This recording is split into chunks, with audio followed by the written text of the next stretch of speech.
Germany's dependence on Russian gas has put the country in an awkward position. Stopping imports would close a major revenue source for Moscow, but it would also have wider consequences for the German economy as well as the environment. Among them, a return to coal, a fossil fuel that Berlin hoped to leave behind by the end of the decade. This open-cast mine in eastern Germany produces around 8 million tons of lignite every year. It's taken straight to the nearby coal-fired power plant on conveyor belts. That was all supposed to stop in 2028 due to environmental concerns. But now Germany is looking at keeping its plants running beyond then. We're still a long way from a completely renewable energy supply. So we look at ourselves as a way to close that gap and as a complement to renewable energy. There are clear deadlines and laws governing the phase-out of coal. We're not celebrating that we might still be online after the deadline. We're a little worried about the current energy supply situation. 2 of the 6 blocks in the power plant were scheduled to be shut down this year and next. They've only been running on standby for some time. But they still undergo regular maintenance and checks that ensure they could be ready for use again within a very short time. The only thing missing is the staff needed to run them. At the moment, there are only 2 or 3 people working there at a time. But to run the technology, we need around 109 people, and we need to get them here. But we've got a plan for that. We place the call, then everything's ready to go in 10 days.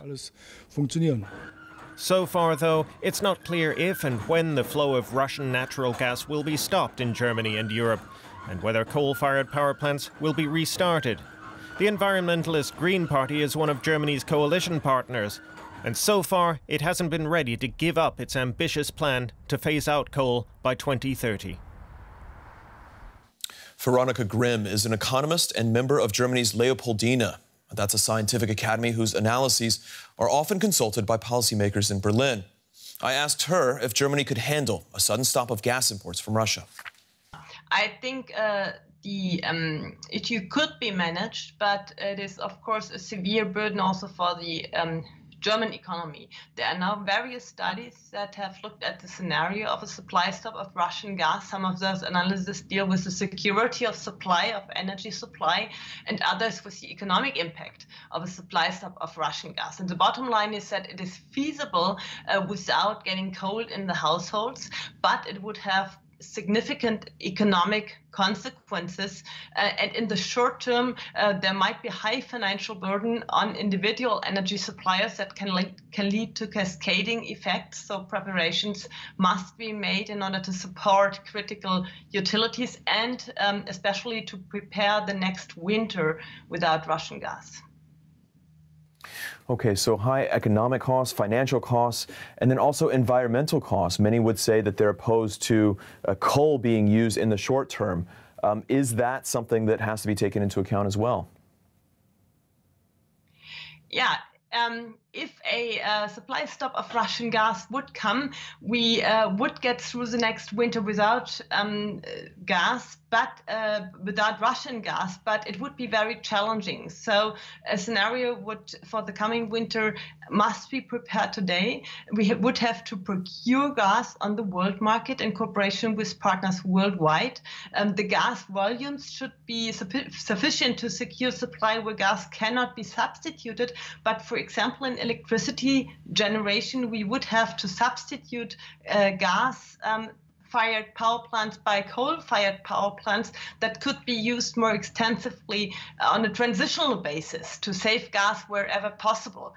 And also the extending use of nuclear power should be considered as an option, in my opinion, but this has already been turned down by the government. Moreover, of course, we have to count on energy efficiency measures. Gas consumption should be reduced wherever possible in order to get through the next winter. So it will be challenging.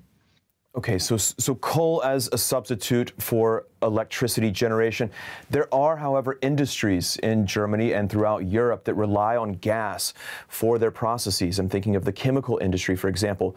There would be no way for them to avoid shutting down in part, or at least curbing some of their activities if there was a full stop of gas. Is that correct? There's no way to provide that gas in the short term through LNG. This is true. I think we have to count on saving gas wherever possible, and production could be affected to at least some extent. How extensive the restrictions would be is difficult to predict because it depends on the progress in efficiency and on the progress in substituting gas in other applications.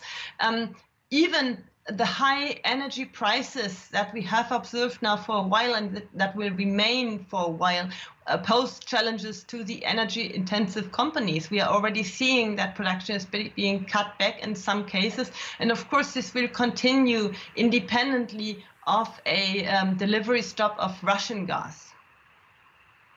So an exclusion of Russian gas would be manageable. Do you think it is too much of an imposition for German businesses, economy, and households, or is it manageable? And I understand part of that is a political question as well.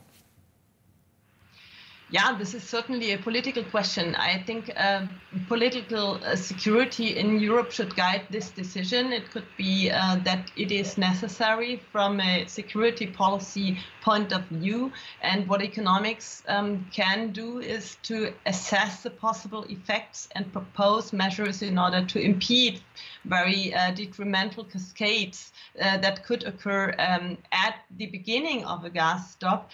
And I think as the studies are done, we have to prepare in any case, because either the West comes to the conclusion that this is an appropriate measure, or Russia comes to the conclusion to stop deliveries. So we should be prepared for that case in any case. All right, Veronika Grimm, she's an economist and she's a member of the Leopoldina Academy. Thank you very much.